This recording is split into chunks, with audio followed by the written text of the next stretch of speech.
And today, as you guys have seen by the title of the video, I'm going to talk about my top 5 Famicom games. Attention, a little thing I gotta bring up. I'm going to talk about my top 5 Famicom games and TV games. The truth is, in Portugal there always was TV games. Famicom games were very rare because, like in Europe, in the United States, everybody got the Nintendo Entertainment System. Of course, in Portugal, the Nintendo Entertainment System was never a very big market powerhouse like it was in the USA, example, but it was still around. I had a Nintendo, 99% of my friends had a Master System and then a Mega Drive. And when it came up to the Super Nintendo, yes, the market was more balanced. But when it came down to the 8-bit market, 99% of it was Master System in Europe and in Portugal too. But that's a story for another day. Let's get back to what I was saying. What I was talking about is, in Portugal, example, you had TV games. This is a TV game card, original from the 80s and the 90s. It's part of Portugal's history in gaming, and for me it makes sense to collect. This, for example, is the original card. And as we're talking about that, this is my number 5 of the list, Mappy.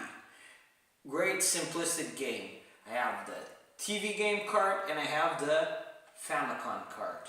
Attention, you can say there is clone cards when it comes to the cards you buy nowadays in AliExpress, but the truth is they're not exactly the same thing, because these old school TV game cards are full board and they're exactly the same label as the original. In that case, for me, it's a TV game. If it's a different label, if the card is dot point and crappy, you can say it's a Famicom. But hey, that's just my opinion, the way I see things. It might be different for you guys. This is my number 5.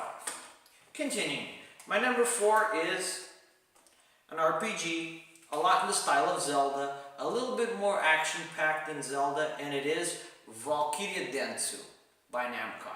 Valkyria Densu is an excellent RPG. Has a little bit more action than Zelda. Of course, it's in Japanese, but it is friendly. And when it comes to understanding the game and the mechanics, of course it is in Japanese. You're not going to understand everything they're saying, or at least anything, like in my case, but you can play it.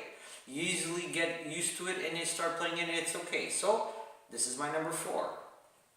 My next game is another case of those where you can say it's a Mega Man game in Europe and in the United States, or in every other place in the world, but in Asia and especially Japan, it's Rockman 5. Rockman 5, aka Mega Man 5, is an excellent game, and it's exactly the same game. And once again, this is a TV game card, but it's exactly like the original Famicom card. So it makes sense to me, and I love it, and this is my number 3. My number 2 is a game that I've played the hell out of it. It's a TV game. It's just like the original. Once again, I'm going to talk a lot about this part because I think it's curious when it comes to Portuguese culture of TV game cartridges. It's Ninja Gaiden 2. Never beat the game. Love the game to hell, but it's hard and it's hard. Nothing else you can say about that, but it's an excellent game, just like Ninja Gaiden 1 or Ninja Gaiden 3. They're all good, but I have a special love for Ninja Gaiden 2 on the TV game, aka Famicom. Well, that's just a way of saying things. Another thing you can talk about, and a game that I love, anybody that follows my channel knows, is I love space shooters. And my number 1, of course, has to be a space shooter. It's a vertical space shooter. It's a space shooter that easily could be a 16-bit space shooter, and it is Crisis Force. Crisis Force is excellent. It's a hell of a game, my friends. And you have an opportunity, get it. It's excellent. It has lots of layers. It plays really well, and it's extremely addictive. So, my friends, this is my number 1. I talked about the games a little bit faster today because I think there's something else I always have to talk about, and it's the story behind the games and the culture that the games were based on. These games, TV game cards in Europe, and especially in Portugal, because I can talk about Portugal because I am Portuguese and I know what I'm talking about in that case. Everybody had a Mega Drive and a Famicom. Everybody had a Master System and a Famicom. There's even friends of mine that had a Nintendo and a Famicom. Some games are just the same, but for a reason or another, everybody had a Famicom. TV game, whatever you can want to call it. I have some Famicoms, in this case TV games. They're just like this original Famicom that I have here. I don't use this one. It's kind of like it works, but it's kind of like a goodie to have on the shelf. I have a TV game or two. They're just like this one. Same design, same everything, but they're not Nintendo licensed. But the truth is, it was part of Portuguese history. And I think it's a part of history that some people don't like to talk about and some people just put to the side. But the truth is, it's a big part of our history. And everybody back in the day had a Famicom.